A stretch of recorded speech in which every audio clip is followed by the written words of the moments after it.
Алармыз насылдым. Сәлем, сүйкімді көрермендерім. Ертеңге жалпы болжам.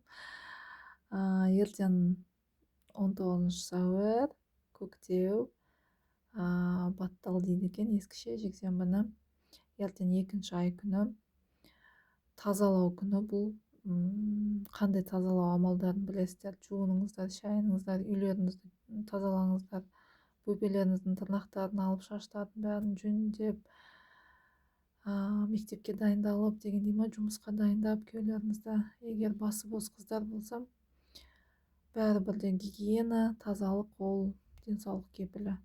Сондықтан жуынып, шайынып, ертең саха сайдай бүйтіп андай ысқылағанда бүйтіп тұрады, чық-чық-чық деп сондай болып тұрсын. Сол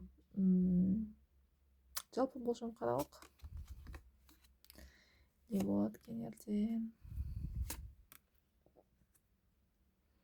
Бір керек емес зат сатып аласыз, бірақ алғыңыз кеп кетеді. Бірақ ол сізге түк те пайдасы жоқ зат. Мына жақта бір келіншекке бір жас үлкендеу ер азамат, бірақ жағдай күшті ер азамат сөз айтады. Не деп сөз айтады? Үйленейікші дейді, ертең сөз салады сізге. Пақ шіркін, басы бос келіншек екен, көп болыпты күтіп жүргенімізге. Мүмкін күйеулері қайтып келеді біреулердің. Егер күтіп отырсаңыздар, онда күйеулеріңіз қайтып келеді. Үлкен мүмкіндік. Енді өздеріңіз шешесіздер ме? Асығып келатыр. Жан, сенсіз мүмкін емес, болды, қосыламыз, бірге боламыз.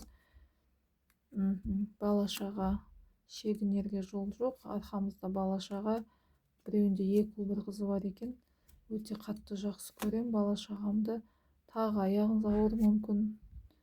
Мына біреудің жатын бөлмесіне кіріп кеттім. Жандарым, сол бақытты болыңыздар, ең бастысы. Қайтып келсе де, жаңа тұрмыс құрсаңыздар да, жүрек ауыртылған нәрселердің бәрі ертең жойылады. Ертең өзі ерекше күн болайын деп тұр.